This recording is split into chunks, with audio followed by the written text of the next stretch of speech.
Still fun, but like, oh my God, where's my voice? Yeah, your voice just like disappeared. Testing, testing. Oh, is it better? Am I back? Yeah. Now you Okay. sound normal. Jesus Christ. We're both sick here. I thought I was the sick one here.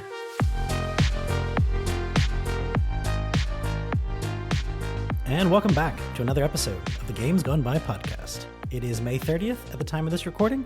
I'm your host, Adam, and joining me today, as always, the gaming expert and enthusiast, Austin. You ready to talk about some of the things that happened this year, both in our gaming lives and the gaming lives of others?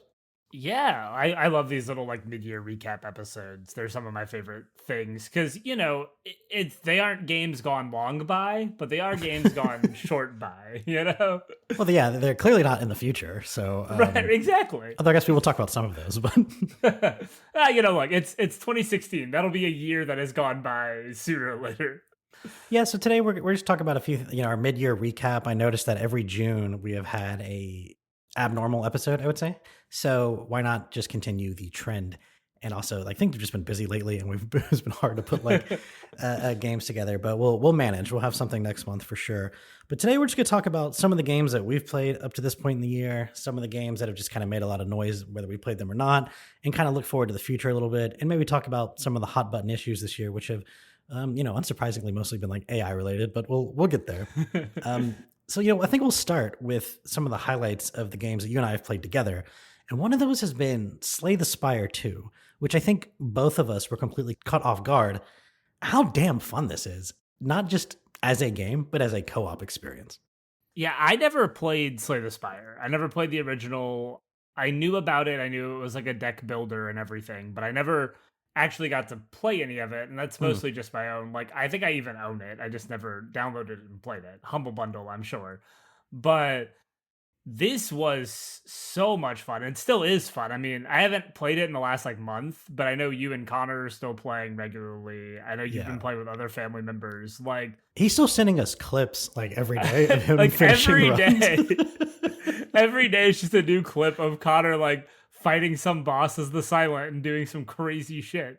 Because what I loved about this going into it is you only have 5 characters, but every single one of them can be built so differently just within itself. Like, you can build each character in 3 different ways with the way that you're collecting cards and like building out your deck as you go through these runs. And there's so many options that I was really impressed by.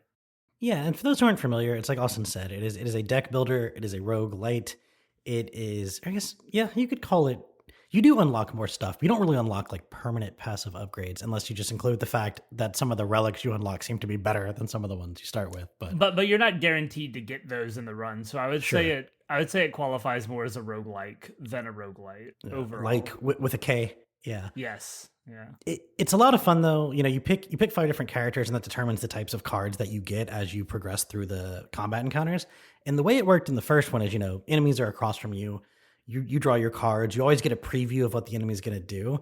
And what the co-op does for the second game is everyone in your party always gets hit by the enemy each turn. So you're sort of managing your own health and blocking, but then the opponent has health, like, I guess a multiplier based on how many people you're fighting. So I'm pretty sure it's straight up like their base health value multiplied by how many people are in the game. And I think there's probably like a couple slight, variations in there to keep it interesting, but it's really well balanced. We've had a great time with it. Like you were mentioning, I played it with both my brother and my sister, not at the same time because I would never fly. But no way. I don't think, though, I can say there's any game out there that I've played co-op with both my brother and my sister at some point. So it's really had a large appeal, unless you're a Chinese streamer, apparently, because there's just been this huge controversy with them like review bombing it. It's crazy. If you go to Steam, it's like upper 80% liked English reviews and then like 40 something otherwise. Just some controversy with like them changing boss mechanics in early access or something, but overall, man, it could easily end up being my game of the year. I've just had such a blast with it. I definitely think it's my front runner right now for game of the year. It just completely caught me off guard. I think what makes this such an interesting co-op experience is that it almost functions as a single player experience that you're playing with friends until you start including like the colorless cards and the things that let you manipulate your allies. Like, I can give you more shield if I get shield. Mhm. And like that just completely changes how you think about building out these decks based on a single player run. Because it's like, do I want to emphasize helping my allies as much as I can versus boosting my own abilities? So like there's so many cool options in builds that I've been really impressed by what you can do no matter which character you are. Yeah, and there's some things in there where, there's obviously just like you can coordinate, like, oh hey, you have a vulnerable. Why don't you use that first before I attack so I can do more damage, etc. But then if you stack the same character, sometimes there's stuff that's just like, there's the necromancer, and you have this little hand called Asti, which is fun, a little bone hand. And it'll be like all characters get 10 extra health for Asti. Which, if you're not playing as the necromancer, you just get like kind of a little one-time hand that'll shield 10 damage for you. But of course, if you are playing as the necromancer, that just buffs yours, which you're already building around. And so stacking classes for the whole party can actually be really, really fun and not feel like you're like competing with each other in a way that you don't want to, right? For certain resources or whatever else. But then it's also fun to pick like 4 or 5 different party members and just go through all the different versatile things that each one does, and each character itself can be built in so many different ways, right? For instance, there's the Silent, who's like this kind of ninja who, man, you can make her have a bunch of poison focused stuff, or you could make her have the ability to just throw like 80,000 kunai every turn for free, or you can have her do stuff where she does like, she has a thing called Sly. So it's like if you discard a card with Sly, you play it for free. And every class seems to have more than one way to build itself. So there's just such an endless combinations. And yeah, man, I was really impressed with how fun this game has been to play with just like any amount of people. I love that every character has like a very unique mechanic tied around it too. Like the regent has the floating sword thing and Hmm. its entire extra resource that you can build with the stars. And then, you know, the what's the robot dude called, the defect? Yeah. The defect has like 6 different orb types that you can Yeah. build around. It's like, and you would think this could be really complicated, and like it can be at initial like glance, but once you start experimenting and trying things out, it's so easy to get a build that like feels really good to use, and you end up just rocking. You're like, yes. Like Yeah. And then there's the little ascensions as you clear it. Each time you clear the map, you can like go to Ascension 1, which makes like more elites spawn or something. And then the next ones are like, you have less potions and get less gold and just kind of little modifiers to make it harder. And that really puts like a challenge on it and keeps it interesting. And there's the daily runs, which just have crazy modifiers and you can like mix and match characters' card sets.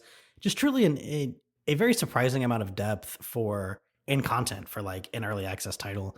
And I mean, it doesn't, it feels early access in that there's some stuff that they're clearly not done with, but it doesn't feel early access in that it felt like you didn't get a complete game when you purchased it. I mean, there's so much game there already, and yeah, what else is there to say, man? I've loved this game so far. yeah, it's clearly my front runner for game of the year, and I don't know of too much that'll overtake it for me. So it's definitely high in the running. Wait, you're not super anticipating GTA 6 to be Uh, your we'll get there.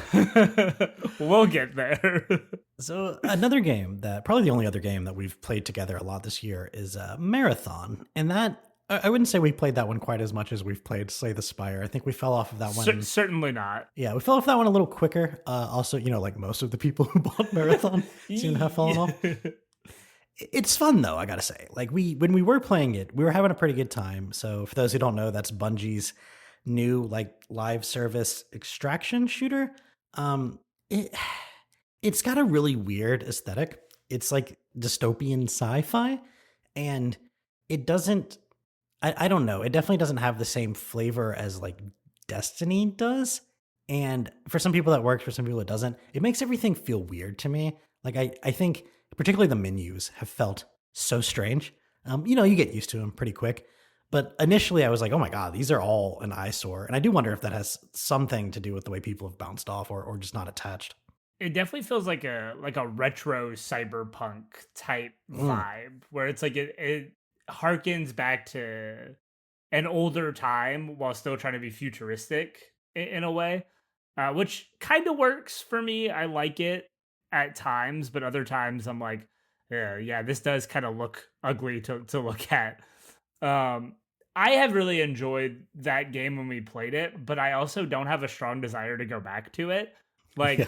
compared to Arc Raiders, which we did play for a little while, I found myself more intrigued by Marathon. And I think it's just because the guns felt a little better to use for me. Like I really like the way Bungie creates gunplay mechanics. They feel sharper and snappier, and like I just feel more engaged when I'm shooting. But I just don't think I can get into like extraction mechanics. Yeah. They don't do it for me. The idea of like do this run, collect a bunch of stuff, escape, and then run it again. I don't know. It doesn't give me like the same sense of satisfaction that I think it gives a lot of other people. And I feel like we always would just get absolutely demolished by other people. Mm. But then most of the time the PvE elements, like the AI enemies aren't super difficult. So it's like this weird balance of I'm not getting enough of a challenge when I'm fighting the AI enemies, but then I'm getting crushed by the player enemies, and I don't really know how to compromise those two for me. One of the things I found interesting about Arc Raiders is because so many of the PvE things in that game are so difficult, particularly the larger ones, and it's really difficult to take them out by yourself until you get a lot of gear built up. There's this cooperation with strangers element that comes through, and people want to talk on the proximity chat. And man, there have been just the dumbest like armchair psycho analyzing going on in the subreddit for that thing about how like certain people are just psychopaths because they want to engage in PvP. But it created a very interesting tension to it, where every time you'd meet someone, you'd kind of talk to them, and then it's like, are they going to shoot me in the back? I really was hoping Marathon would have something like that, but because none of the AI is as difficult to kill, or I mean, there's some stuff that's hard because it's like a unit will spawn with a ton of health and armor or whatever, but it's not like a big monstrosity that takes up a huge part of the map and is like gonna blast you with one hit. No one talks to each other in that game. Every single person we came across in Marathon, it was kill on sight. Like they started shooting first, or we started shooting first. There's proximity chat. I don't think we ever used it. And nobody used it for us either. It's not like anybody tried to reach out to us as we were approaching. Right. Like, hey, don't shoot. Like it was always like on site. Like Yeah. So the two very different approaches. I think Marathon hoped it would have something similar going on like that, like Arc Raiders does, because that's why the proximity chat is in the game. In none of our playthroughs or our batches did we ever experience it, anything like that. There's some interesting stuff going on in there with there's like the different classes you can pick that have different abilities. You know, Arc Raiders doesn't exactly have that.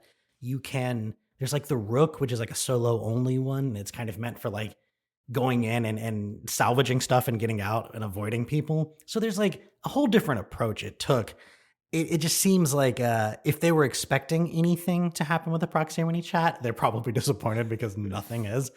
And just overall, people have been kind of, the retention wasn't high, if I recall, right? Like there's like 1.2 million sales initially, but then it's fallen below like 80,000 concurrent players on Steam. And just doesn't seem like people are really sticking around for it, including us. I wish them the best. We might check it out again for season 2. I mean, we all still own the game. I was about to say, season 2 is launching soon, I believe. I think they said they were ready to do like their full recycle and every, you know, I think everybody being on the same page again to start will be helpful. But it's just a matter of like, I don't know if the extraction genre is something that is going to grab me and keep me hooked. Mm-hmm. Like, as much as I am bad at PvP, I really do like it.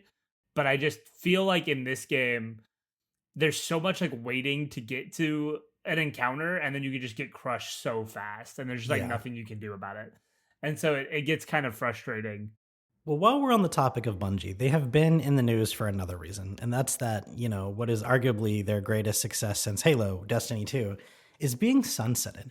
They have basically announced that, like, hey, you know, obviously the game, we're not antheming it. It's still going to be available to play, but we're done with updates. And it's almost like tragic in a way, because I know there's a lot of people who really thought the last couple of expansions were good. Particularly the one that kind of wrapped up the main story was like thought received very well.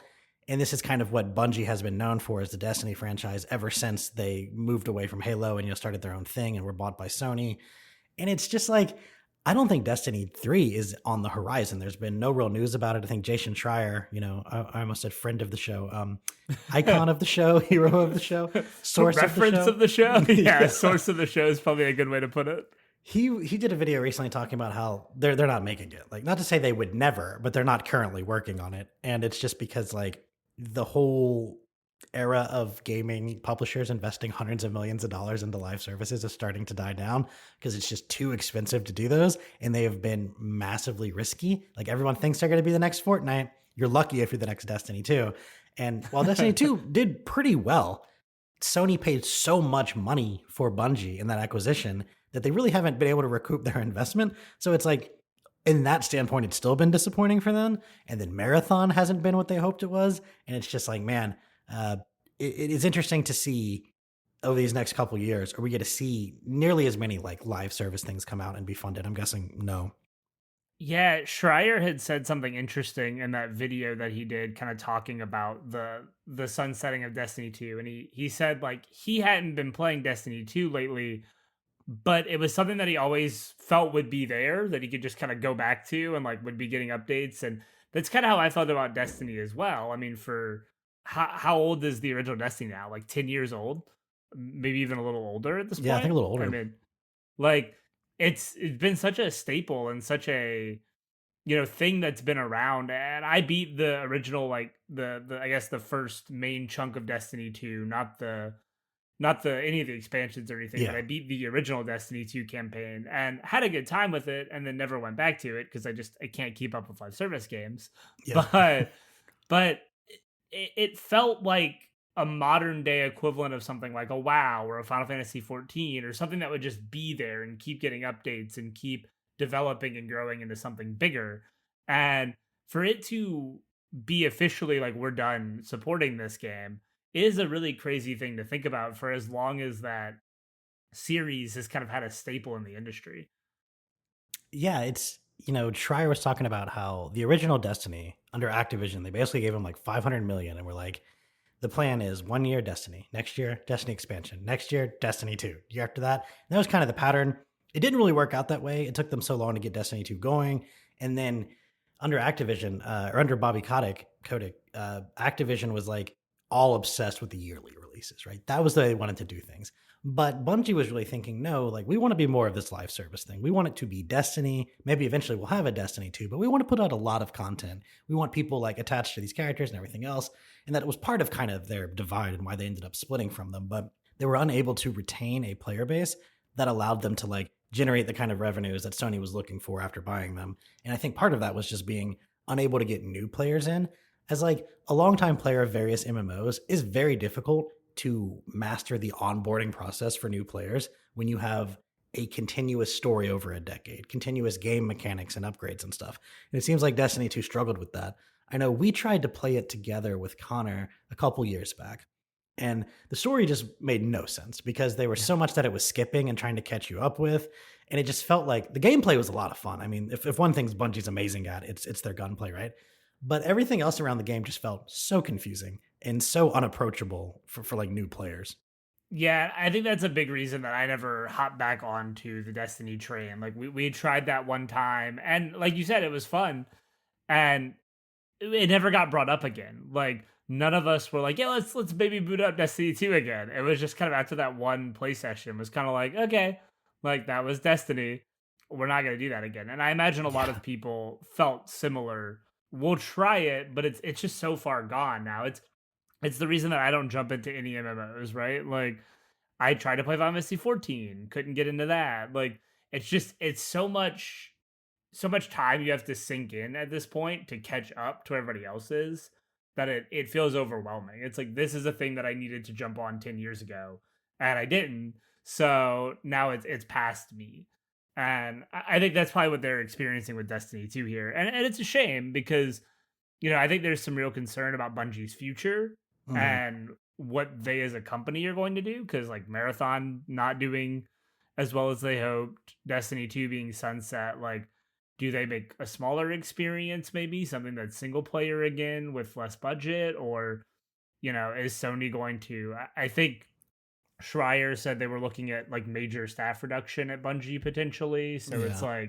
like, what is the future of such a iconic company in the industry look like? And it's sad to see. Ultimately, it was nowhere near the failure for Sony that Concord was. So it's it again, like Destiny 2 sold well. It's just they were expecting it to do way bigger numbers given the price they paid for Bungie, which was like almost $3.5 billion, right? That's a lot of money, dude. Yeah, which sure is nothing compared to the like 69 billion Microsoft bought Activision for or whatever. But that was because there were so many other studios and stuff under that umbrella, right? Like three and a half for one studio for really one game. Let's be honest. Right, basically just Destiny, like. But speaking of games that flopped as hard as Concord, another thing that you and I tried to play together this year was High Guard, the infamous High Guard. It was announced at the Game Awards end of last year, kind of out of nowhere. It got that big teaser trailer. It wasn't like the last spot or the coveted spot. Yeah, it was that spot where everybody was waiting for like Half-Life 3, and it ended up being this like weird 3v3. I don't even know how to describe what High Guard's gameplay was like, but this like weird 3v3 shooter thing, and it just was not what people were expecting from that spot at the Game Awards. Dude, part of why it's so hard to describe what High Guard's gameplay was like is because it seemed to just be this amalgamation of every competitive shooter genre you had ever touched before. Like, I mean, I remember the matches start off, and I think you're doing something from Rainbow Six Siege. I haven't actually played that, but that's what everyone was comparing it to. And it felt so weird. It was like, you have like 40 walls in your base, and it's like, pick 4 of them to make stronger. It's why even fucking bother? They're just going to go around them. Like, it felt so strange. And then there's like this minute and a half before the match really starts where you can go out to like loot these chests and mine this ore to like build up a currency and get better guns and armor. But you can still, if you run into the other players, you can still attack them, but you can't really do the objective yet. Then the objective starts. And it's like this sort of capture the flag deal, but when you bring it back to the other person's base, you get to like then do a base assault. So it was like Unreal Tournament and Counter-Strike and Rainbow Six and Halo and just all of these things blended together, but not really in a way where it felt like it was doing any of them better than the ways you'd experienced before.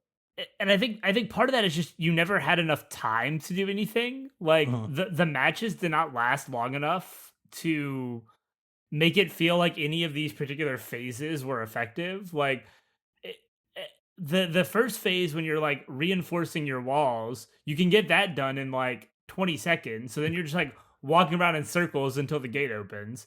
But then you don't have enough time to really mine anything or find any like great resources because the objective's coming up and you have to go position yourself there to collect the objective crystal thing, the flag. Yeah. And then the base attack, like it was so hard to defend. It was a struggle for sure for that game to come together in a way that made a lot of sense.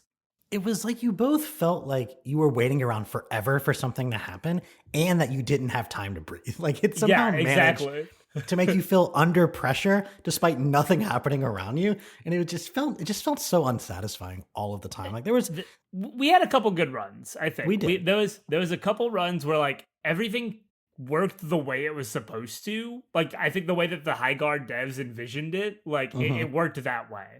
And when it did, it felt fun. Like I actually enjoyed a couple of the rounds we played, particularly once we went to PS5 and turned off crossplay because like there is no aim assist in this game. It's just like, dude, I don't understand this. This whole thing was from the Apex Legends devs or whatever it was, right? Or from some devs from Apex Legends, I should say. But Apex Legends and Titanfall and all these other games that were supposed to be like associated with the studio or members of the studio had pretty generous auto aim if you played on a controller. And so you could cross-play and be relatively okay. I mean, obviously people with mouse and keyboard will always dominate to some degree, but with High Guard, first off, there was no auto aim if you plugged in a controller whatsoever. You could not match make based off of input type like you can with the modern Halos and Call of Duties, right? Then when you go to PS4, crossplay is on by default, despite the fact that none of this auto aim exists. It was like the default experience was miserable. Like you had to go into settings, and let's not even get started on what you had to do to play this fucking game on PC. Because like, what was it? The secure system boot you had to do with Windows 11. Yeah, and, you had to like literally go into your BIOS settings, secure boot, like so many red flags. Yeah, it was all for like anti-cheat stuff, but like, man, was not worth it because the game wasn't fun enough to cheat in anyway. Like, and then the characters' abilities felt so out of whack with each other. It seems like some were really useful and others were like, you little eagle that tells them where they are. But like, I know where they are. They're always shooting at me. Right. Like, and I don't know. I'm not it's weird because I'm sure there were some people who were really good at the game and could really make really good use out of all the different mechanics, and maybe they were more familiar with Rainbow Six Siege, so it's like, oh, I know exactly what walls I need to protect. But good God, dude, 9 out of 10 times we played this, I just felt like I didn't know what we were doing and we were getting stomped. And other than that, like one time where we made that awesome comeback by like blowing up their main generator, which always made me wonder why you would bother with generator A and B anyway.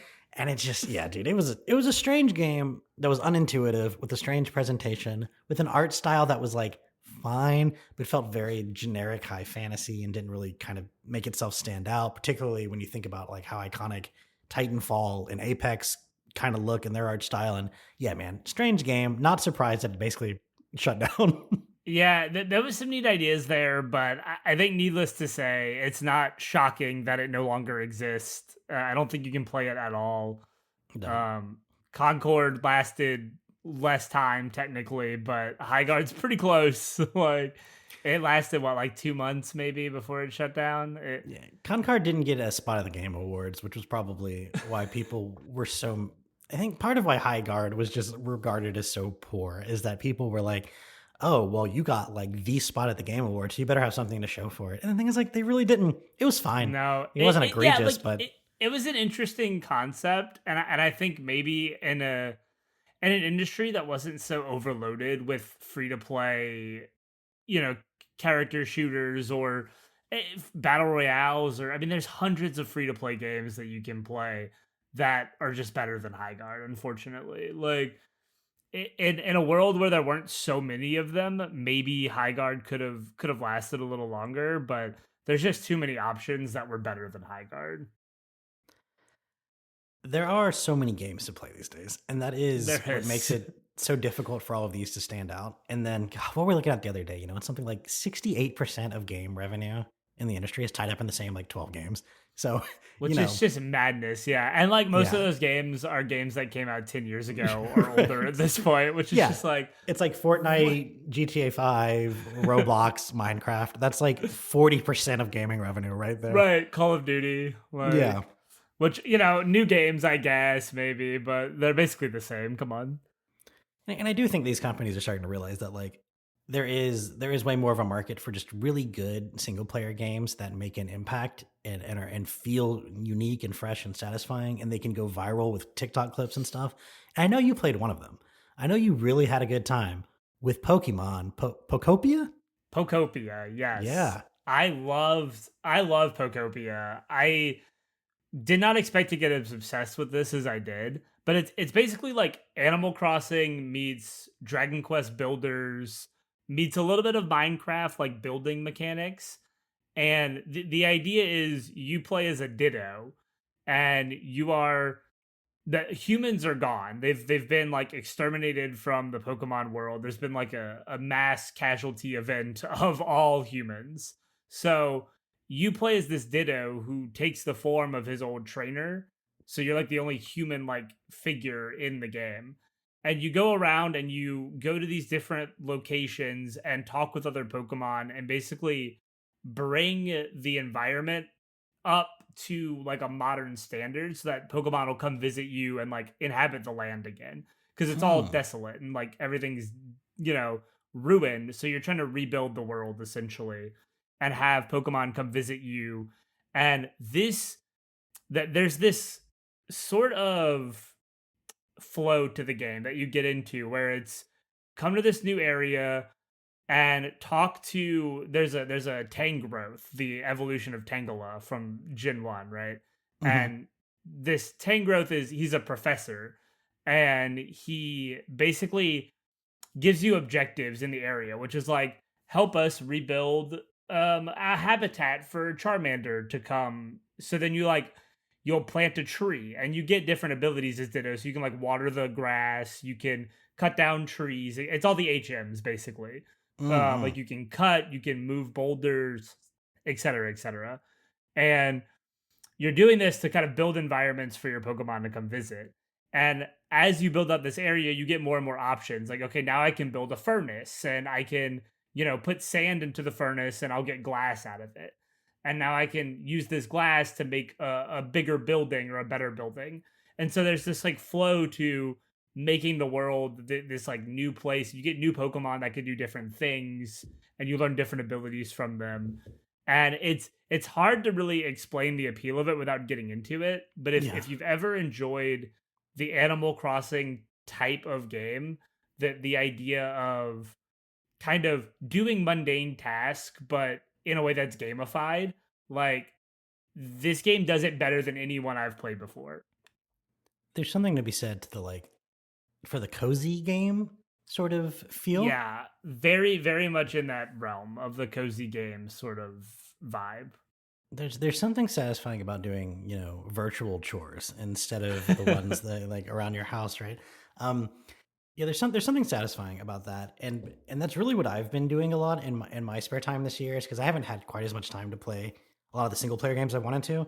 But my wife and I have been playing a lot of these kind of cozy games. She really likes them. She's played I don't know how many hours of like Power Wash Simulator, and so we've grabbed a couple of those to play. And one we were messing with was called Roadside Research, and it's an early access thing. But basically, you are aliens that run a gas station slash convenience store, but the whole spin is that you are trying to like gather data about humans to report back to like the mothership.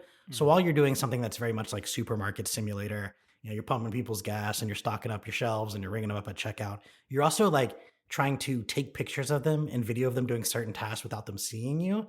And then you can install like, oh, this just looks like a little, inflatable tube man thing, but it's actually sending out like mind waves that make them want to spend more money on higher priced items.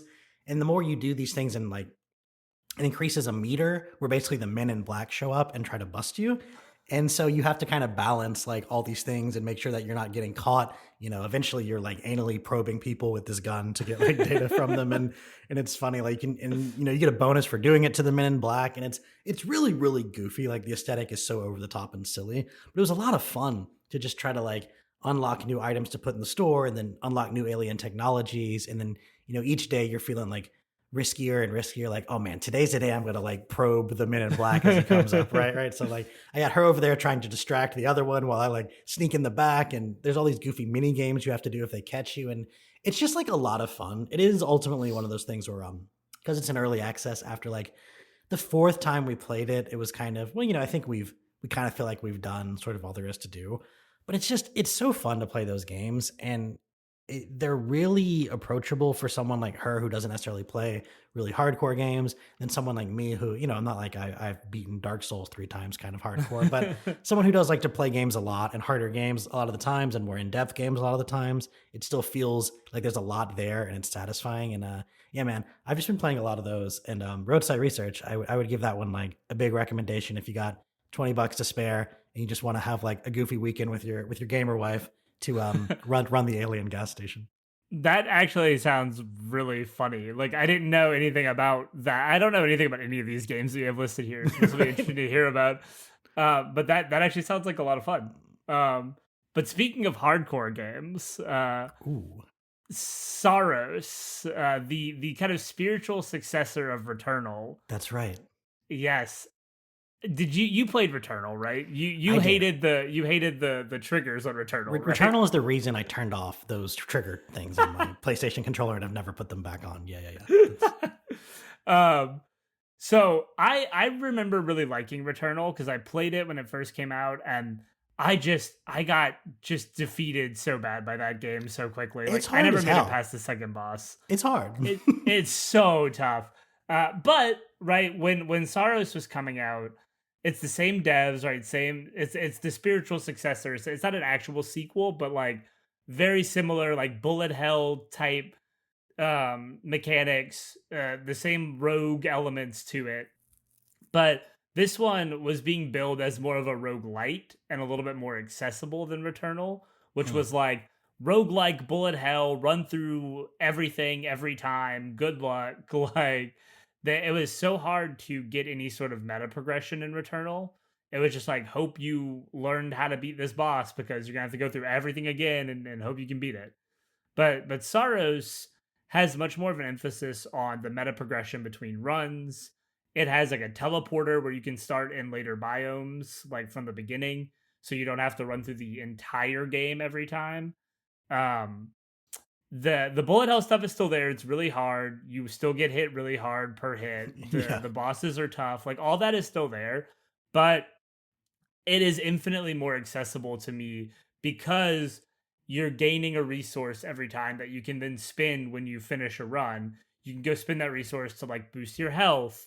You can boost the like level of your weapons when you start. You can boost how efficient you gain this resource so that you can get more of it and buy more upgrades and stuff. So like a lot more of a progression of a meta progression each level versus Returnal, which was just like go through and run this thing. And I think that has made Saros much more approachable for me, and Hmm. I've enjoyed that much more than Returnal. And there's been people who say like, oh, Saros is just as hard as Returnal, blah. Some people have even said it's harder. That's crazy to me. Like Saros is infinitely more accessible than Returnal, Yeah. just on the fact that you don't have to run the entire thing every time. Like you can start at whatever biome you were last at, and that makes such a huge difference to me. I'm kind of with you that I do tend to like the roguelikes more than the The lights lights, more than the yes, likes, the T's more than the K's. Which is not to say that like the K's can't be fun. I really enjoyed Enter the Gungeon. I know like yep, that's a good one. Binding of Isaac is one that's always like a classic. When I think of something like Hades, what I always really liked about that is if you're good, you can still like get really far really early and be rewarded for kicking ass for being good. But ultimately, like it just lets people who are maybe not quite as good have a like ceiling of difficulty that slowly lowers. It honestly kind of reminds me of like the way World of Warcraft used to do their raids back in the day. Like Wrath of the Lich King is it would launch and the boss had this much health and damage. But then it was like every week the boss did 5% less health and damage. And you could always toggle this Oh, off interesting. if you wanted the true challenge or whatever. But it was basically like if your guild is good and they're on top of their shit and they want to be world first, they have that ultimate challenge they can do. And they can beat it in that first week or the second week, whatever it was.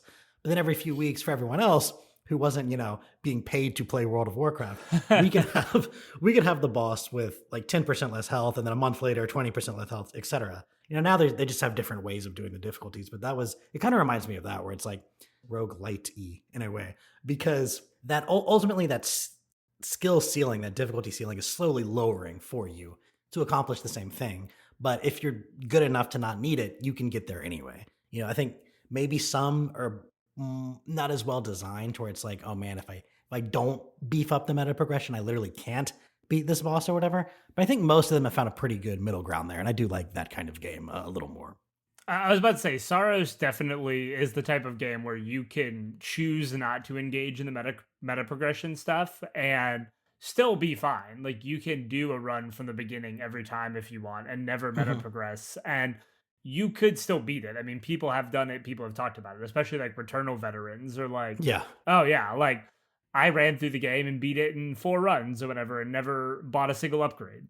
And it's like, okay, you can do that and that's good for you. But for me, I need those upgrades. And I've been trying to like run it a couple times, like run each area a couple times before buying a bunch of upgrades just to get a feel for how difficult it is. Mhm. And even then, I find it easier than Returnal.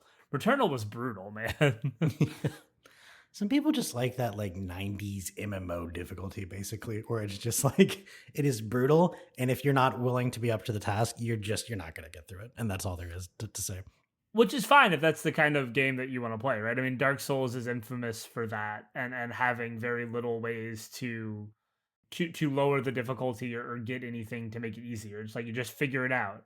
Mhm. But that's never been my type of thing, and that's why I've really gravitated towards Saros more than Returnal. And also, like the main character is played by Raul Coley, who I like him as an actor. He was in iZombie, if you've ever seen that like CW show I iZombie. know of iZombie actually, Yeah, but I yeah. don't. I watched all 6 seasons of iZombie. That show has Least it surprising is a statement varying of the quality, podcast. but it's not as bad as Riverdale. Is all I can say. Oh my god, Uh, dude. We're in season 4 right now, and it's just like I don't know if we're gonna make it. I don't know if we're gonna make it. you won't. What again? Once you drop off, I need to tell you what happens in season 6. We're trying. But see, I don't want to go back to 99 in every way with my games, but one way that I have enjoyed going back to 99. It's a game that my wife and I have been playing called Rewind 99. And it's another one of these. That was a good transition. I got to applaud that. Thank you. I think it was maybe a little forced, but that's all right. I liked it. You run what is supposed to be like the last video rental store on Earth. So it's another very over the top, silly thing. It's another one of these cozy games. And the sort of thing here is that like Redbox, it's not called Redbox, but it's Redbox, is like your competitor. And it's actually these like killer robots. So part of what you have to do while you're managing your store and hiring employees and stuff is go around and take a baseball bat to all of the Redbox machines. And you can get free inventory that way instead of having to pay for it. So you can basically rob the Redbox machines of the movies and then go stash them in your store. Sometimes these little killer robots come after you with like a Redbox as a head, and they're trying to kill you with bats.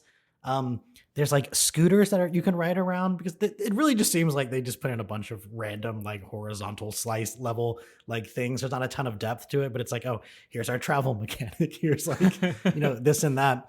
And it's another game where after 4 or 5 times, it was like, okay, have we seen everything there is in this game? Maybe so, but it was really fun to run the last video rental store on Earth for 4 or 5 play sessions with your wife, and just it had all the stuff she likes, where it's like, ooh, I want to arrange the store this way, and I want to run the self-checkout counter, and I want to like decorate the things. And I'm like, yes, and I want to optimize like our layout where people are getting snacks over here and then this movie over here. And then you can like, people who don't bring their movie back, you can go hunt them down and like shake them down for a rental, like a late fee. Right. That's funny. So it's really goofy, but it's a lot of fun. And we've just been having a lot of fun with these quote unquote cozy games. And I'm big into the Sims, the management Sims lately. About to say, the management Sims seem to be your cup of tea right now. Yeah, the Sims, the management Sims are fun because it's kind of like this alternate life, right? It's like, I don't want to do my life and my job. I want to do something that's just kind of goofy, and like we're running an alien gas station or the last rental store on Earth, right? It's just a life that's a little stranger than mine and a little more out there. Yeah, okay. You can't even keep the straight face on that. All right. So I'm going to talk about Life is Strange Reunion. I told you I'm trying to force the segues way too hard, but no. I mean, look, I can appreciate the attempt. Okay, so I'll say this: I played the first Life is Strange, and I have not touched any of the other ones. Most of them have not involved Max, correct? Correct. The only Life is Strange that has involved Max past the first one was Double Exposure, which was the previous one before this one. Okay. There was a like DLC kind of for the first one called Before the Storm. That one was like Chloe's story leading up to Life is Strange. So you played as Chloe in the like months leading up to Life is Strange. That's right. Double Exposure brought Max back like, 5 years after Arcadia Bay, or 10 years, whatever. I don't know exactly how long. It might even be that long. It might even just be like 2 or 3 years. But it's her like she's a professor at this college in, I think, like Colorado. And that one started to kind of deal more with like other people having powers. You had a friend that was like a shapeshifter. And at the end of the game, she goes off to find more people with powers. And they were really setting up this thing coming into this new one, Reunion. At the end of Double Exposure, I was worried they were setting up almost like an X-Men style, like we're going to have a bunch of people with powers. And Professor X, Professor Max, Right, yeah, exactly, right? I was really worried about that. I was like, that is not what I want from Life is Strange. Like the focus of this series should not be about the powers. It should not be about like, it's the relationships. It's the intermingling of Max or whoever your main character is and the people in her community, and how the powers affect those relationships, and like how it affects, her interactions with people, but not the powers themselves. And it's so about Reunion, the indie soundtrack sprinkled throughout, the indie music. Of course. And this game has that indie soundtrack sprinkled throughout. It's good soundtrack. And it goes away from what I was worried about with the powers thing. Instead, it was really controversial, but it brings Chloe back. And I think the way it does that, it does it pretty well, because it treats it as like the end events of Double Exposure. Max kind of is faced with a similar choice that she had at the end of the first game. And instead of picking one, you kind of break time and pull your new friend, her name's Safi. You pull Safi out of this weird universe where she's stuck and like has to make this choice. You choose not to do that and like pull her out of this weird parallel universe and save her life. What this does is it kind of breaks time and it causes the two timelines at the end of Life is Strange to meld together. So like Chloe, whether you saved her or you saved Arcadia Bay, it created two separate timelines. When this game, it brings Chloe from whichever timeline, like you choose at the beginning of the game whether you saved Arcadia Bay or saved Chloe. You can pick which one you did. Okay. And then it brings the Chloe from the opposite world kind of back into, like, if you saved Arcadia Bay, it brings Chloe from the timeline where you saved Chloe, it brings her into this timeline. And if you saved Chloe, it brings in like Arcadia Bay essentially, or you just kind of continue your life with Chloe into this new world. So you get to interact with Chloe, and I think that choosing the Arcadia Bay, like saving Arcadia Bay, makes this so much more interesting because you have to deal with like Chloe discovering that she doesn't survive in the like real timeline, right? That like she is from an alternate universe where she doesn't survive and Max didn't save her. And so there's some good drama there that you get out of Chloe and Max. All in all, I think Life is Strange Reunion is okay. All the interactions with Chloe and Max are really good. It feels like a continuation of that dynamic in the first game. But a lot of the stuff surrounding it, like there's like this fire that's happening and you're trying to figure out who set the fire and like what is, because like at the beginning of the game there's a fire and then you use a photo to go back in time to the like 2 days before the fire. So now you're trying to discover who set this fire, what happened, how do you stop it, the fire is going to kill you and all your friends or whatever, it's going to burn down the school that you're at, how do you stop it?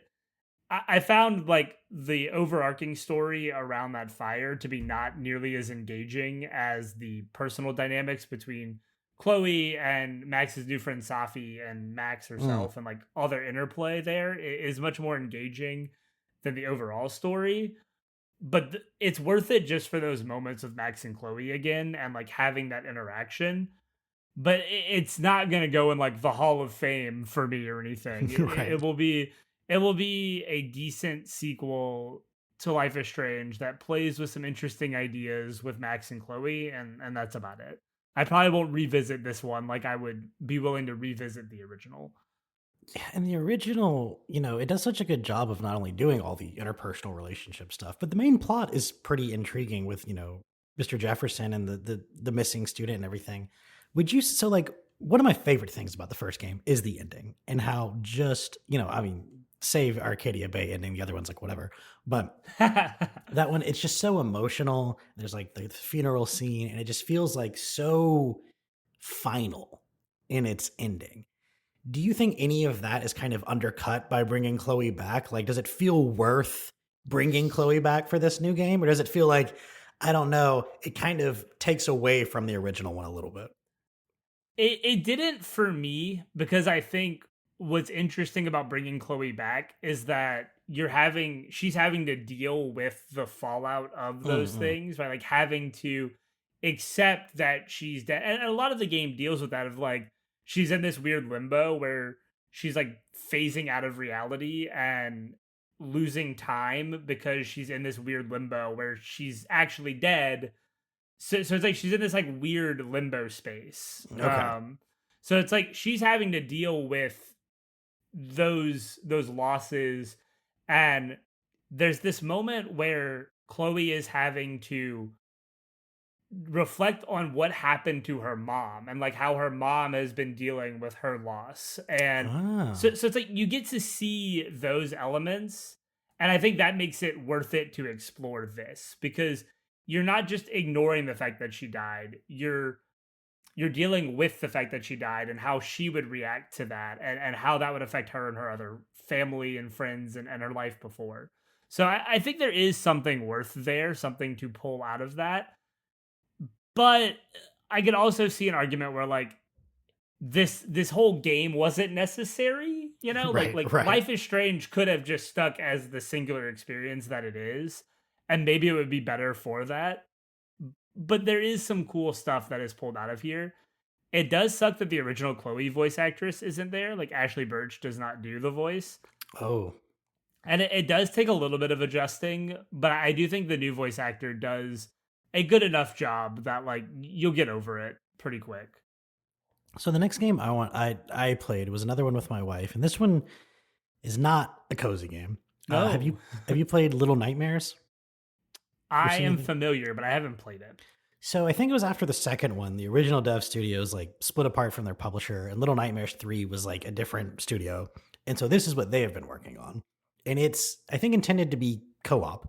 Um Little Nightmares and this and Reanimal, they're probably pretty similar. I've only seen like gameplay footage of my wife playing Little Nightmares, but it's like kind of a horror thing, and it's like a whatever's the opposite of a power fantasy, right? It's like there's these things that kill you, and there's monsters, and you're trying to escape them. And I think the whole gimmick in Little Nightmares is like that's actually the humans or whatever. But Reanimal has been, I think, kind of disappointing for us. I didn't really have a whole lot of expectations because I didn't really play Little Nightmares. But Becca said it's just like everything is very hard to read on the screen, and you just spend so much time going through these sort of running away set pieces, and it doesn't feel like the puzzles are as interesting to solve. And the co-op element, like it doesn't seem to be as integral to the gameplay as you would hope. Like there doesn't seem to be a whole lot going on where it's like you have to work together. I do think it is like a forced co-op game, right? Like I'm not even sure there's a single player version. I could be wrong Oh, about that. like a split fiction kind of thing, Yeah, or almost. it takes two. Okay. But it just does not feel like we are as necessary for each other as we should be. And in fact, a lot of the times it just became like, you got me killed again. I guess we'll play this section over. And I'm not, and don't get me wrong, it was me every time, right? It wasn't like she was so much better at this. She's played these games. But it wasn't something we played more than a couple times. We actually found it a little disappointing. I think a lot of the reception around it has been similar where it's like, yeah, it's not quite Little Nightmares. And Little Nightmares 3, a different studio, but also went co-op. And so it wasn't like since Little Nightmares 3 ended up getting out before Reanimal, it wasn't even like we could rest, we could say, oh, well, at least we now have a a unique experience where it's Little Nightmares, but co-op, we haven't seen that yet. Well, Little Nightmares 3 got out first. So yeah, overall, just a little disappointing. I would much rather have spent that time just going back to Rewind 99 or Roadside Research. It also might not help that we're sitting, there's other two games we're playing on our PC. We're in front of our monitor. Reanimal we're trying to play on this PlayStation, and maybe I just need like a bigger TV. Maybe I need better prescription on my glasses. I'm not sure. But the whole game is so fucking dark, and like it's supposed to be dark, but it's so unreadable to me so much of the time. And half the time I'm Right. dying in these chase sequences, it's like, oh, I just couldn't tell I could hop on that platform. I just couldn't tell I could go down that path. And yeah, I don't know. Not probably of all the games I'm going to talk about that her and I have played, the least enjoyable of them, I think.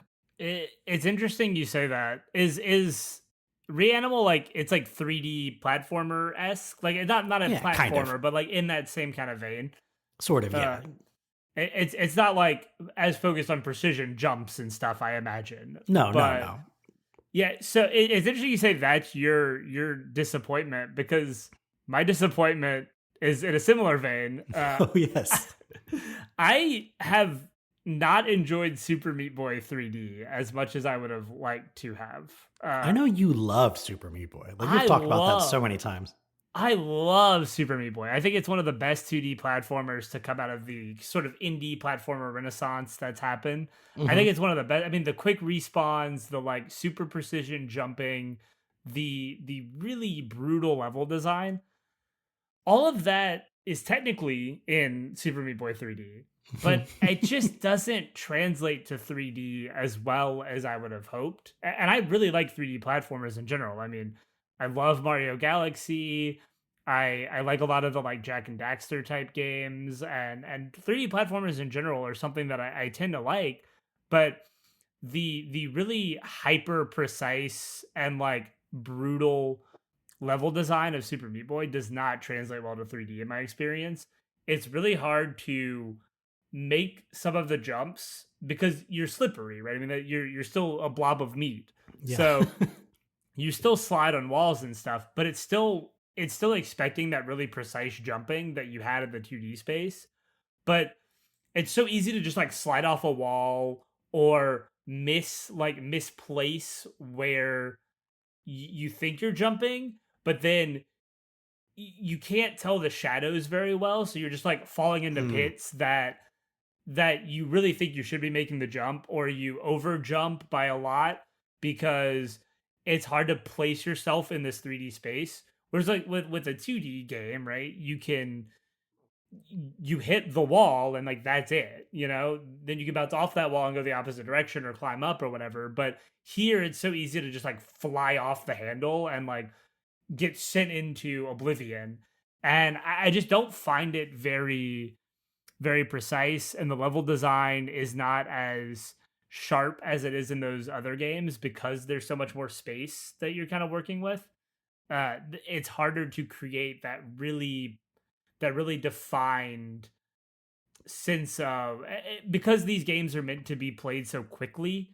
Like the goal is always to finish the level super fast, and you're supposed to be running at full speed and everything. Yeah, yeah. It's so easy to just like fly off the handle and end up in a completely wrong spot.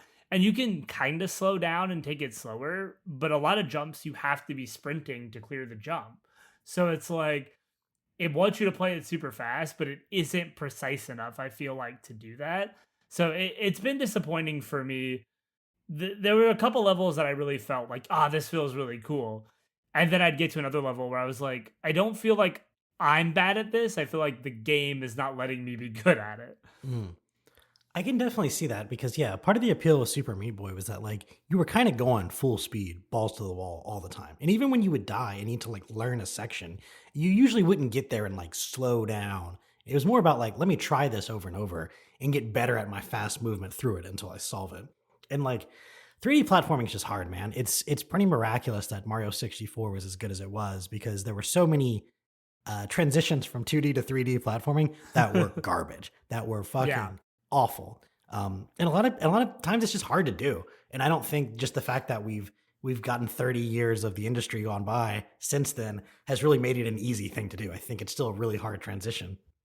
Yeah, like there is definitely some appeal to doing Meat Boy in a 3D space, but it doesn't come anywhere near to me what the original game does, and I don't think I'll be Mhm. picking it back up. I got like midway through World 2, and I'm kind of like, okay, this I don't think this is for me. And I know a couple other people, like a couple other reviews, have talked really highly of it, but not for me. I don't think this is the right game in a 3D space. You heard it here, folks. Super Meat Boy does not translate to 3D. The expert enthusiast has declared. All those other reviews wrong. The last game on my list is a game called The Spell Brigade, or just Spell Brigade.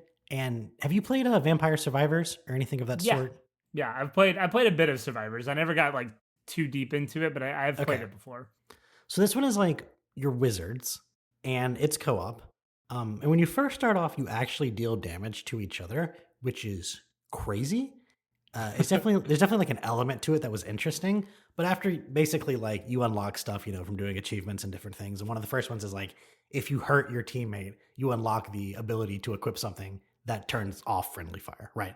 So by your Okay. second match, if you want to turn it off, which we have elected to do every time, but I I could imagine why. Uh yeah. But like it's a lot of fun, man, because you get the different spells, you can infuse them with elements. You get, there's that rogue like thing of just constantly getting the level ups where you can increase spell size and spell damage and lifetime and stuff. And it's just been a blast to play together. You unlock new characters with different starting things and different passive attributes. It's there's like meta progression too for just damage and health and all these other things, and it's just been a really satisfying polished version of something like Vampire Survivors that is a more like 3D aesthetic. It's not like retro pixel, but it's still kind of cartoony and it's got a really cool just vibe to it. We've been loving it. We actually played like 2 or 3 matches this morning. We've played actually a match every day for the past week or so, I think. It's just a really nice. great time if you're into those kind of games, and I love a good meta progression, and I love unlocking new characters that have sort of different play styles. And every character has its own unique spell that once you do something with it unlocks that spell in every character's rotation, right? So that's kind of how you unlock new spells. It's just been a great time. I've been having so much fun with it, and I really recommend it to anyone who's into what they're now calling bullet heavens on Steam. That is sort of like the official genre tag on Steam now is bullet heaven. So okay, yeah. all right, yeah. That actually does sound cool because I never played a lot of Vampire Survivors, but I wonder if like a co-op version of that could. Is it only local co-op or like could we do? Oh, you can matchmake. Okay, it's up to 4 players. We've just been playing just the 2 of us, but there's also like objectives that spawn every once in a while, and they range from like herd these little demon goats into a pen to like basically play soccer with like 8 balls where you're all trying to hit it in the same goal.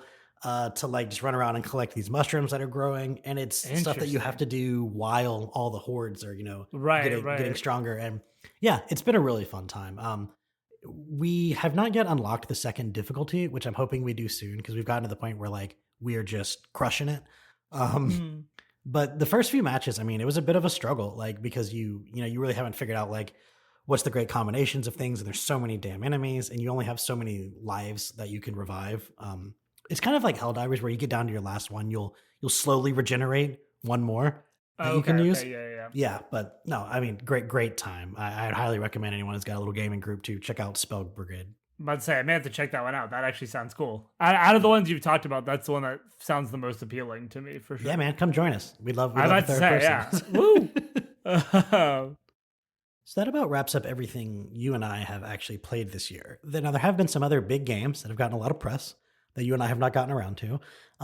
One of them has gotten press for dumb reasons as well as like being received as a good game. And that is Capcom's, right? Pragmata? Yep. This is like, it's got the trope of you're kind of the Joel and Ellie, right? You got the little girl and you're Ashley and Leon. You got to get her through the demons and the bad things. You got to protect her. Boy, has it caused some weird conversations on the internet. Both from people being like, Rule 34 level, let me have Grok make inappropriate images of this little girl. Let me say weird things about her. To the other side of it, where it's like anyone who enjoys this game is a pedophile. And like, just, dude, I hate the culture war, right? Like, I think that's really where it boils down to is like, it's just so ridiculous. I just want a good game to be able to be talked about as it being a good game and not have all these fucking weirdos who either haven't played it or are playing it for the worst reason to just like fill up all of the online discourse about it. But ultimately, like, it's getting good reviews as far as like a game that's like a semi-escort quest kind of style. It's got really good like combat mechanics. It's sold very well. I mean, I think the people who are just talking about the game itself have had really positive things to say about it. Yeah, I think Connor's been playing it. He's been enjoying it. I like, it's one that I definitely want to keep my eye on because Capcom has been on a run these days. I mean, they've been nailing everything they've put out. I hate that every time I see anything about this game, it's like some dude going, yes, they've made characters hot again, and it's like a 9-year-old girl, and it's like, the end of woke. It's like, can we not talk about the weird 9-year-old robot girl like that? Like, it's so strange. It's so odd. I want to play this though. Like, it looks cool. I'm probably gonna wait for a sale on this one. Like, this feels to me like the type of game that's like when it's like $20 or $30 on a Black Friday sale, I'll pick it up and hopefully can get a couple hours out of it and really enjoy it because it looks cool. The 9-year-olds are hot again. Woke is over. You heard it here. God, dude, it's so weird, dude. I'm just like, why are we talking about the 9-year-old characters this way? I mean, and we're seeing the same thing with like, like when Last of Us, everybody's like, Ellie's so ugly, like really hating on Bella Ramsey. At like the TV show, and it's like, she's supposed to be like 14, right? Right. like why do we need the teenager to be hot, guys? Like, can we just like stop? I've been watching too much Euphoria is probably the problem. You're right. Aren't high schoolers supposed to make me horny? Isn't that the way a TV show? Isn't that the way an HBO TV show is supposed to work? That's a good point. That's a good point. Euphoria's ruined everything. It's also so mean because it's like, all right, dude, like shit talk the way a character in a fictional universe looks all Right. you want, like whatever. You think it's ugly. To like, but like a real actress just be Right. like, It's a God, the real character's person. so ugly. Like, oh my, what is wrong with you? Like, And like she's not. it's yeah, exactly, Like right? Like, like Bella Ramsey is like a you know, she's not like the hottest person anyone's ever seen, but like she's a traditionally attractive I would say a person. Like completely pretty woman. Like, just right. nothing Just abnormal. Yeah, just so the, stupid. the culture stuff is insane, man. Yeah. We were talking about Capcom being on a roll. Yeah. You know, they also put out the next Resident Evil game this year, which I guess is Resident Evil 9, Resident Evil Requiem. Yeah. Now, to my knowledge, this has basically looked at what they've kind of done over the history of the franchise, and they said, why don't we have two characters? And one of them plays more like the what do you call this? The opposite of a power fantasy, right? The where you don't have the Right. power. There's a word for it, and it's just totally escaping me. But like one of the characters controls like more of an Outlast style. You're always running from things. You have very limited weaponry and stuff. And then Leon is back to basically be Leon from Resident Evil 4, just like loaded up to the gills with explosive and guns and kicking all the ass. And so they really kind of merge both of those together into the same game. And I think people have really enjoyed this one because it managed to strike that balance. Yeah, this one's done really well reception wise too. I didn't play 8. I didn't play Village. I really liked 7. And I want to check out Requiem because I feel like it's gotten so much like positive buzz. I just it's so hard for me to like get into a Resident Evil game and be like, yes, I Yeah. want to play that. But Mhm. with everybody talking about it so highly, I definitely want to check this one out too. I do think it's kind of like what you said about Pragmata, where once it goes on sale, I will certainly pick it up and play Yeah. it because like I had mixed feelings about the way Resident Evil changed as a franchise over time because I really thought that like 4 great game, but like 4, 5, 6 were just like action games and not even like 5 and 6, not even necessarily like great action games. And it really felt like a Right. lot of the survival horror part has really been left on the sidelines. 7 and 8 really brought that back. 7 more so. 8 I think kind of went back toward the action a little bit, but still like it being in first person can add a lot to the horror element. Because like in the first 3 you had that fixed camera angle with all those pre-rendered backgrounds and there was something scary about that didn't really translate into the like 3D of the PS2 PS3 era, I think. And now we've kind of come back around to where it's like, well, now we have the graphics and the fidelity and the sound and all this other stuff to make it like a cinematic scary, and we can put it in first person and we can do these things. So I do think the franchise is starting to find that like horror roots that it lost for a few years there. I think it's really starting to like find it again. And I think people have said that the Grace sections, I believe that's the name of the character who is Mm-mm. the opposite of power fantasy, since we Yeah. can't come up with that word. um, those sections I've heard are pretty scary. Like people have Yeah. talked about them as being really genuinely scary. I thought 7 was pretty scary at times for sure. I mean, there were Yeah. definitely moments where I tried to play that game in VR, but I just get way too motion sick. But I imagine it's like terrifying in Oh God. VR. Yeah. Like just like sitting there and not being able to escape because it's literally in your everywhere you turn, you know? Like that would be insane. I can't imagine playing that game in VR because I was already kind of doing that thing where I'm like squinting a little bit as I go around corners. So I don't have to be like too scared by the most high resolution weird Spanish zombie or whatever you are. No, Louisiana, right? Were you in 7? Yeah. Yeah, Out your in the neck of the swamps, baby. Out in the swamps. woods.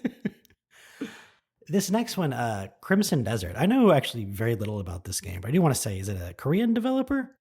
Yeah, so it's the single player version of Black Desert, essentially. That Okay. MMO Okay. that is like really popular from I think Pearl Abyss Mm, is the name of the dev.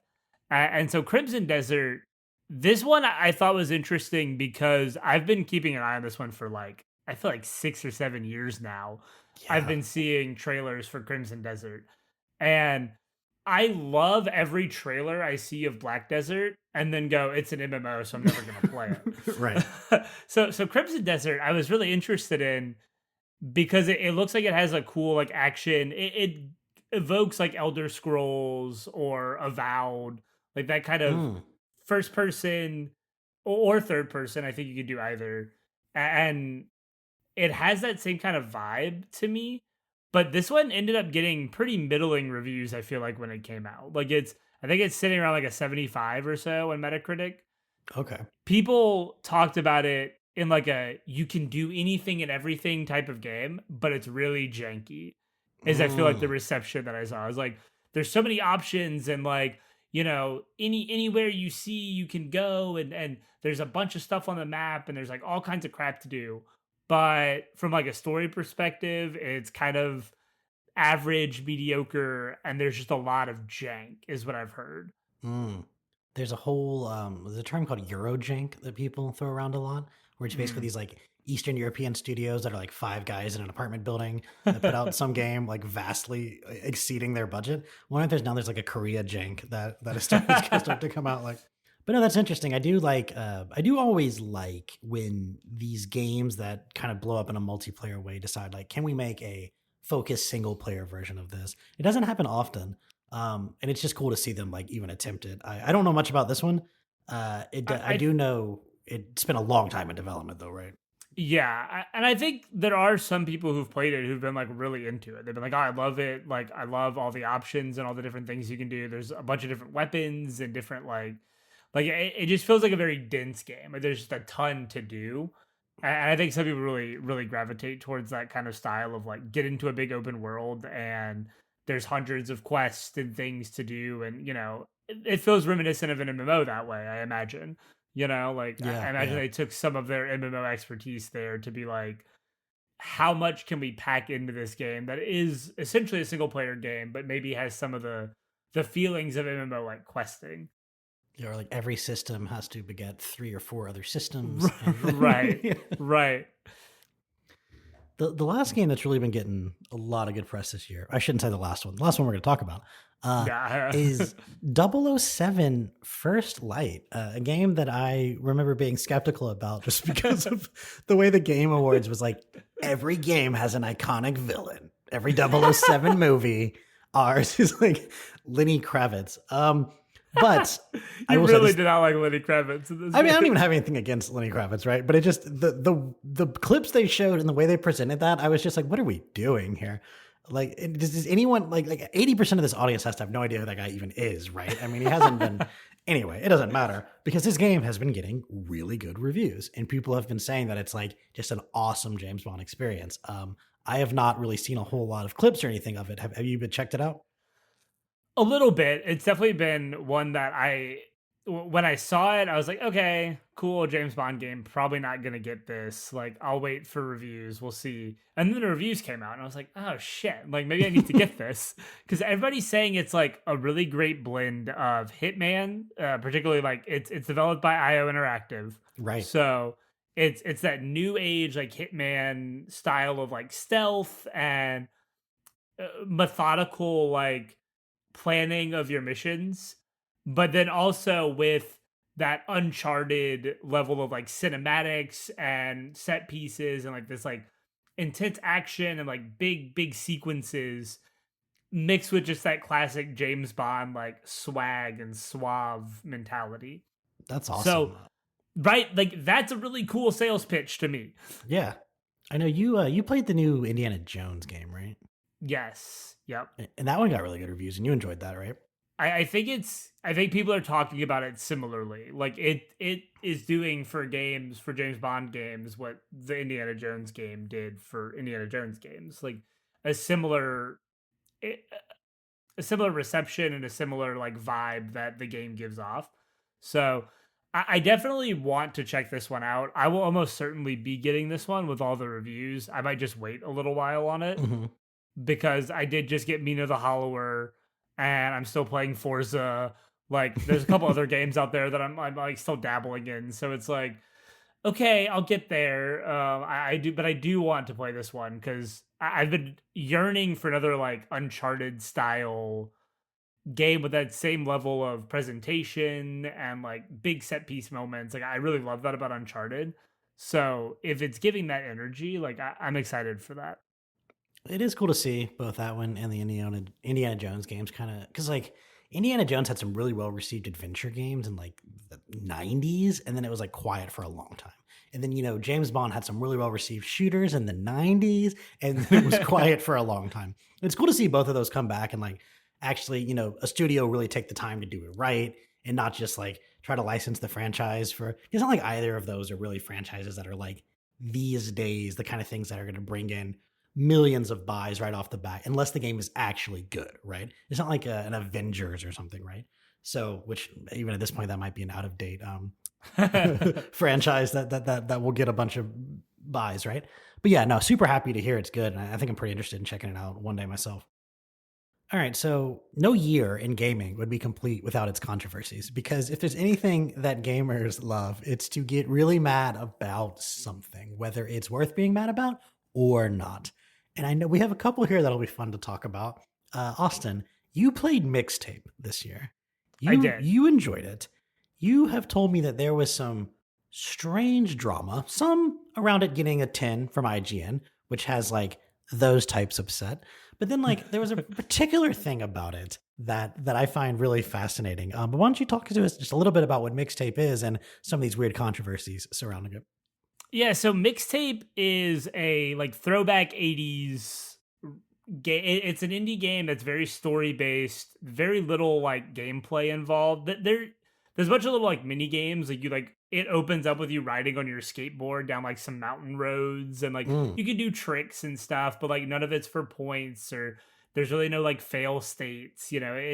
It's very in the like visual Life is Strange vein, right? Very like story based interactive game, yeah. and it's just about this girl and her two friends and their last day of high school, and like their lives are about to go separate ways, and just like what that looks like. They're getting ready for a party, and it's all put to this like curated soundtrack by the devs that feature artists like The Cure, Portishead, um trying to think of other, I can't remember off the top of my head other artists that are in there, but But, I but a lot of think like big, well known artists. It's like big a ton of well-known licensed artists tracks. from that era. And it's like it Yeah. feels very it, it's it's a game very focused on curating a mixtape for the perfect day. But like what would a soundtrack to this particular day sound like? And that's Mm, that's what this girl is all about. She's like, how does music affect you? How does it affect people? How can you soundtrack your perfect day, hmm and so it's a really neat game. It's like 3 hours long. It's got some fun little mini games, but it tells a really small, concise story, and just talks about the relationships that these characters have with each other, and it it should be completely inoffensive. right. But alas, gamers will Alas. game.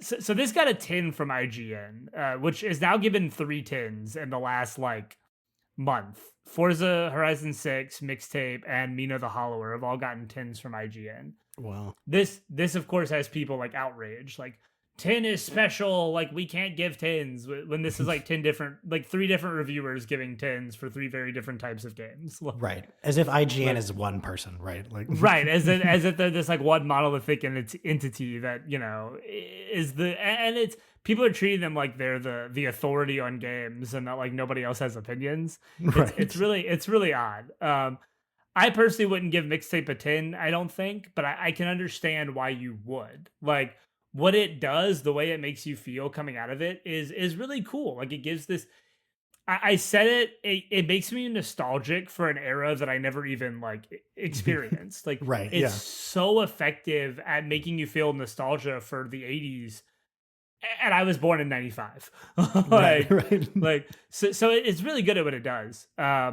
But people are mad that people are happy about it. But the real controversy that's been like so funny to look at, there is a like 5 second kissing mini game where you're technically underage, right? So like you're like 14. It's like a little flashback sequence where you're kissing another 14-year-old, and like you actually like see inside the mouth of the person, and like you're like battling with their tongues. It's like a really awkward like French kiss kind of, and it's so uncomfortable, and it ends almost immediately as you start it, because there's a button that says like that's enough that you can click like within like 2 seconds of this. And it's literally supposed to be a reflection on Strange. how awkward, right, of how awkward Yeah. your first kiss is and how like weird and uncomfortable these moments are as a child.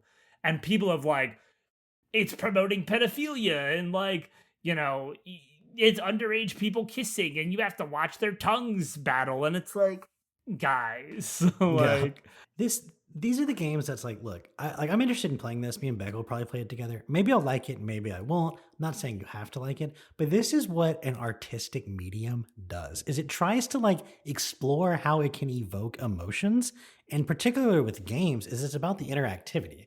We have seen plenty of movies. We've read plenty of books. Well, there's people out there that have not read plenty of books, but as a society, we have plenty of those things that involve like the awkwardness of young relationships when you're like exploring like what it is to like be in love with another person, and like puberty and hormones and all these things. It creates a very awkward time. The fact that like a game wants to try to explore that should not be controversial.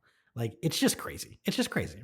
it's so silly too, because people are like, you have to play as underage people kissing, and you like, it's gross, but it's like it's supposed to be gross. So Yeah. like it's a weird and awkward scene, and I felt very uncomfortable because I was like, I don't want to control this person's tongue making out with somebody else. Right. But Yeah. like that's the feeling that it's supposed to evoke, and it does it Hmm. really well, because immediately I was like, eh, this is this Right. is this is creepy. And it's like, yeah, that's and it was awkward and uncomfortable for the person doing it in the game too. Like Right.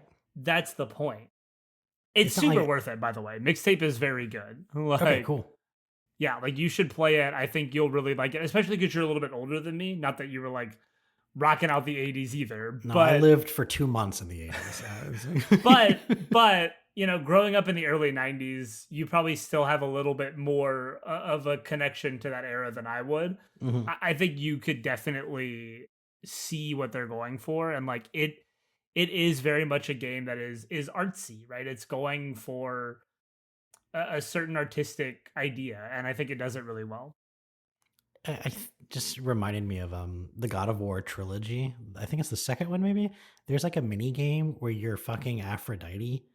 It's like off screen, but her maidens are basically on this bed as you're just playing like a DDR style thing with the buttons, and they're basically like reacting to whatever moves Kratos is doing off screen. And it's just like, look, if that wasn't controversial, I don't understand why this needs to be.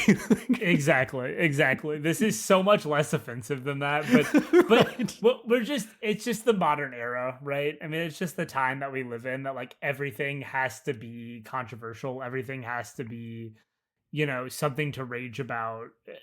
Anger, controversy, get the clicks. I mean, that's what it is, you know. Well, these people have never kissed anyone, so it's really Also meaningless. true. Also true. They're like, man, I wish I could have kissed somebody awkwardly at some point in my life.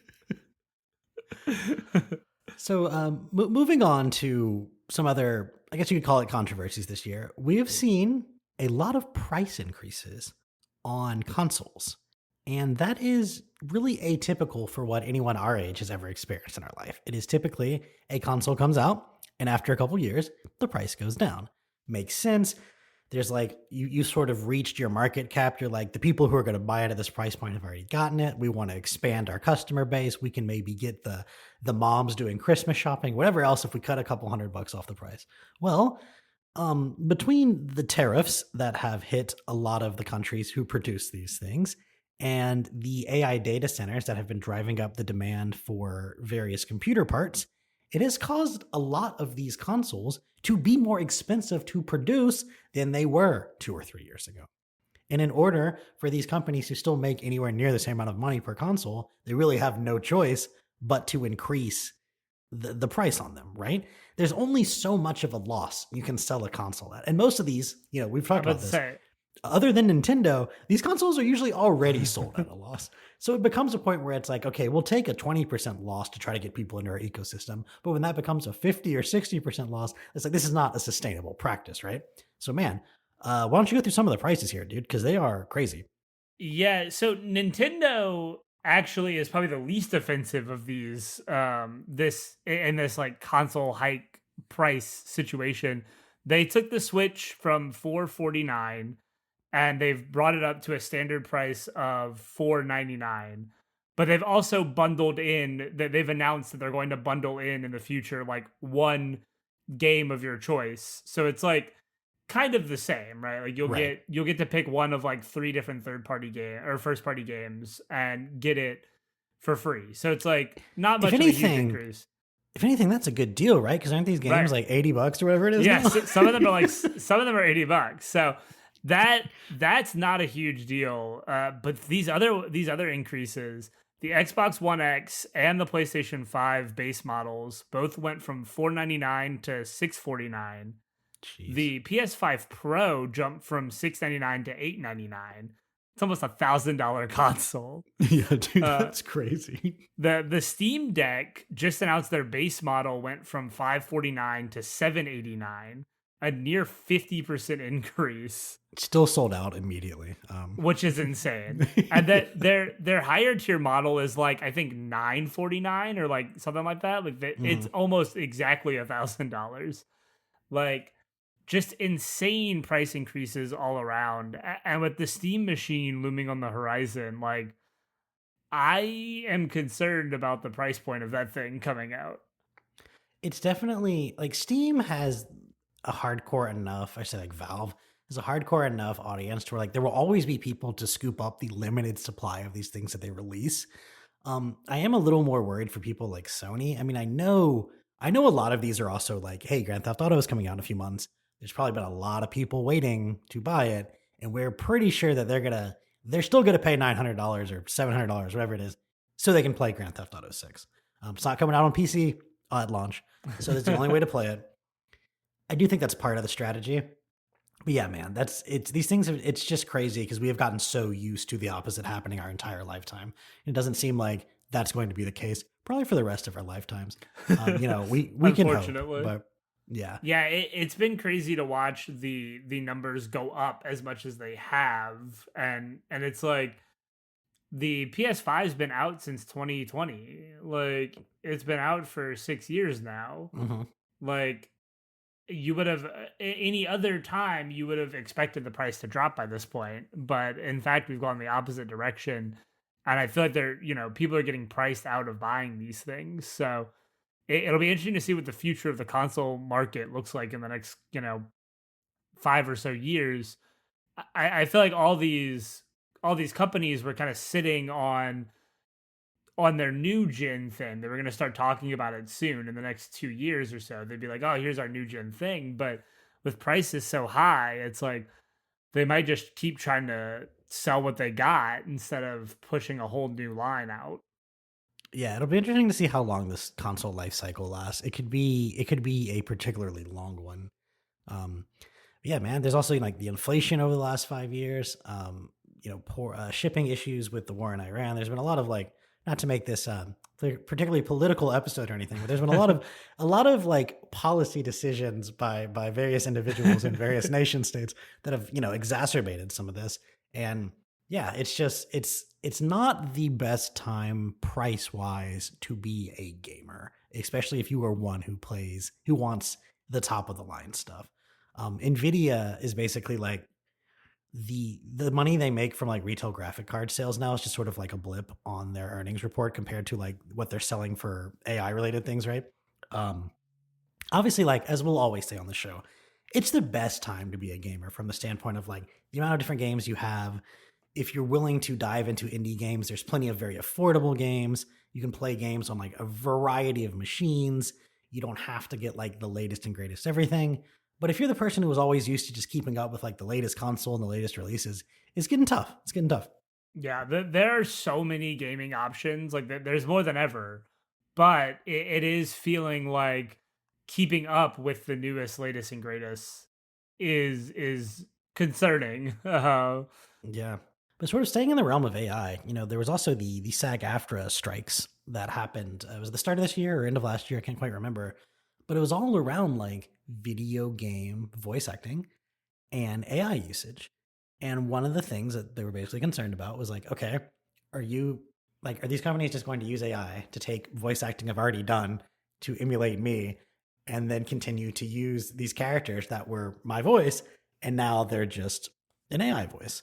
This finally the strike stopped and the new bargaining agreement got made. There was a lot of things in there that were like, okay, if a company does this, they have to do this and that. There's like they have to be paid for any, if someone's gonna use an AI of my voice, like I have to be paid for it, yada yada. So there was like a bunch of good stuff in there, but I do know a lot of people thought like the concessions on behalf of SAG-AFTRA were a little high, and that a lot of these companies still have what like is an uncomfortable amount of leverage.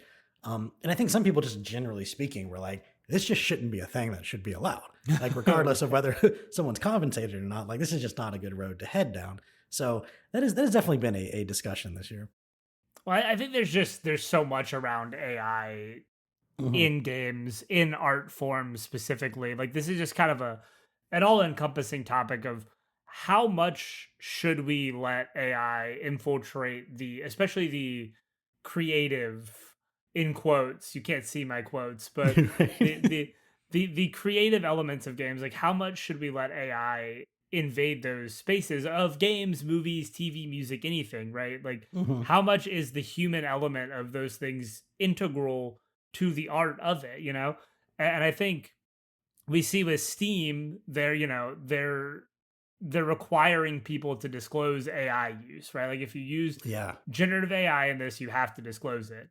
But how is that being enforced? How is that, is that a trust-based system? Like It basically is, as far as I can tell. Yeah. so it's like you don't have to say and like to what extent, right? I mean, we had the controversy with E33 last year, or kind of at the beginning of this year, I guess, with Hmm. them discovering the like one AI poster that's in the game.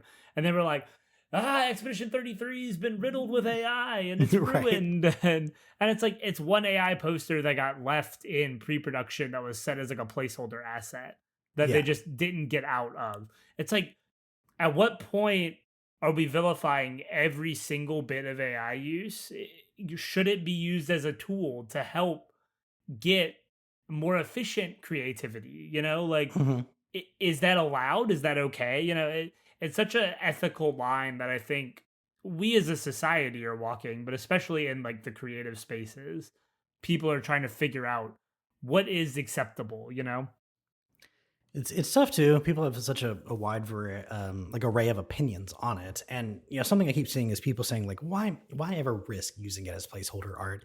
Do what like we used to do back in the day, and it's just like a purple square that's like not done yet or whatever. But I think the answer to that is obvious, and it's like sometimes maybe you're trying to get more funding, so you need this particular part of the game to be like somewhat complete to show to an investor or to show to marketing or to show to like your character designer. It's like it isn't just that I want this to be a place someone can just play for 5 minutes regardless of what assets are around. I need it to be somewhat convincing as a finished product to like get the vibe across to the composer or to get the atmosphere across to the cinematics director. And that's very hard to do when you have floating purple blobs that say do not done, not done yet.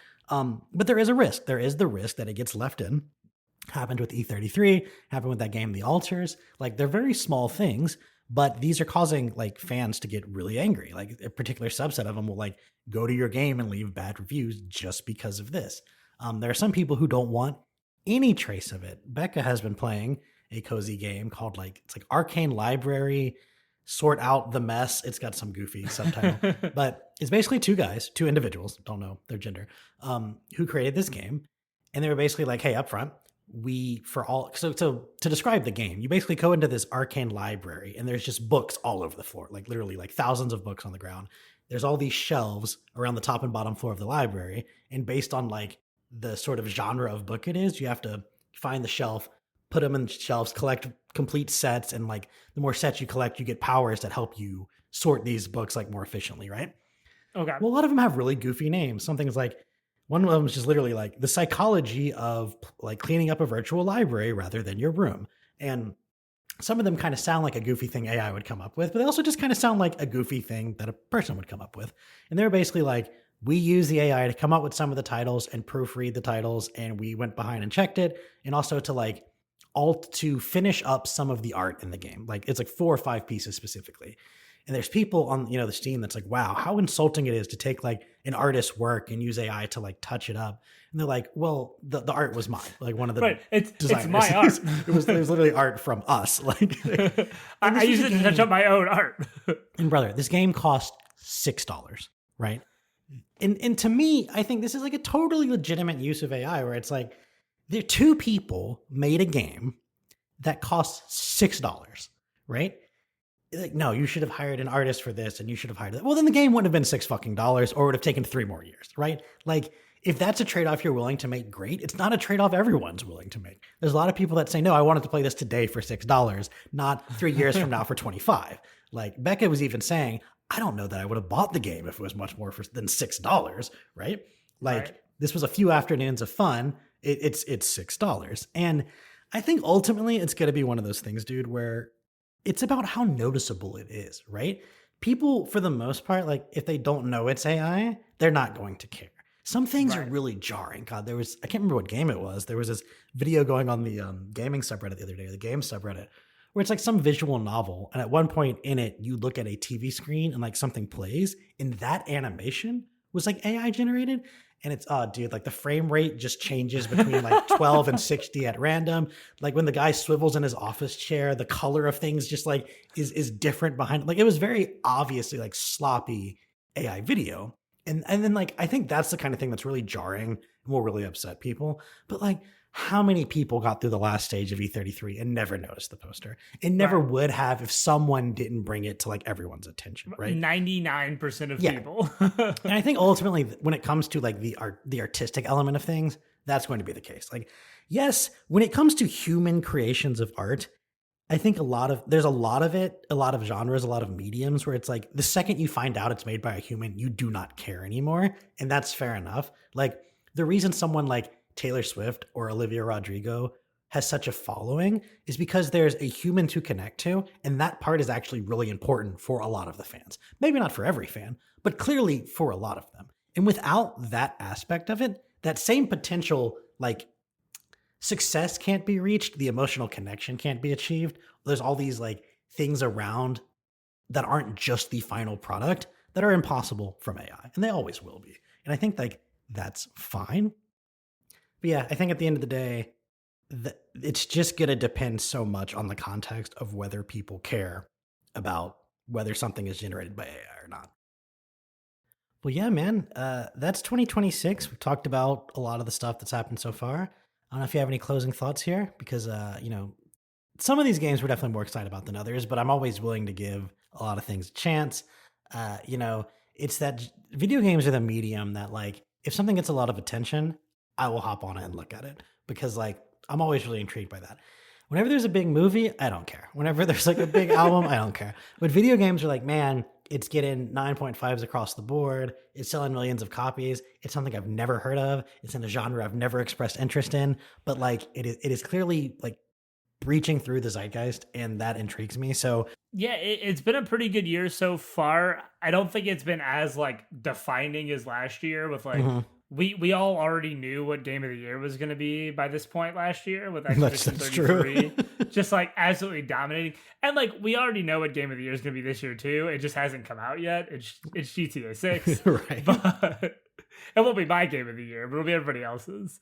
But it's been a pretty solid year so far, and there's plenty of cool things down the horizon too. Like I'm excited for stuff that we don't even know about yet, right? I mean, there's so many games that are probably going to be announced next week with Summer Games Fest and State of Play and like the PC Gaming Show, Nintendo Direct later this month or in June, I'm sure. So like there's still so much that we don't know, and the stuff that we do know is exciting. So like yeah, 2026, great year. And like you were saying earlier, right? It's a great time to play video games and to be in this hobby. Things are expensive, sure, but there are so many options that are affordable. There's so many small games that we don't even know that are coming out yet that are probably going to be awesome. You know, we'll have the peaks or whatever of this year that come out of nowhere and people glomp onto. So yeah, I love getting these recaps because I like to kind of look forward, but also kind of see what's happened throughout the year so far. And it's a good year. And look, while I don't endorse emulation per se, I will say if you are on a budget and you don't have the funds for a lot of these new games coming out. Just never forget the endless amount of amazing games that have come out in the past, and that there's like more accessible ways than ever to get them on the cheap. And you know what? In my opinion, if you bought a PS2 at one point and you owned that game, you have the right to go emulate that shit. So Just don't let just anyone. just burn the disc yourself. Just Yeah, go there's like plenty of programs that do it. Just go drop that in your buy like a $20 CD player, drop that in there you there. go. That's what I did with 5SC10. Yeah, there you go, man. You have all kinds of like websites out there now. Put on a VPN, protect yourself. But Of course. it's actually pretty crazy how many like ROMs and stuff and ISO sites are just still out there that you can just download from. But look, but on a serious note, like if you're finding it hard to keep up either financially or just you don't have the time with all the latest stuff, just never forget like this is what this podcast is about. So many good games have gone by, and some of them are still so fucking fun and so worth playing. And just yeah, there's always the past to look forward to if you're nervous about the future. So I will end with that. And that wraps up our discussion on what's happened so far in the year of 2026. You can find this episode as well as all of our other episodes on Spotify, Apple Podcasts, or your favorite podcasting platform. And as always, you can find everything we do on our website, gamesgoneby.com. Signing off for Games Gone By, I'm Adam. I'm Austin. Thanks for letting us rant. We'll see you next time.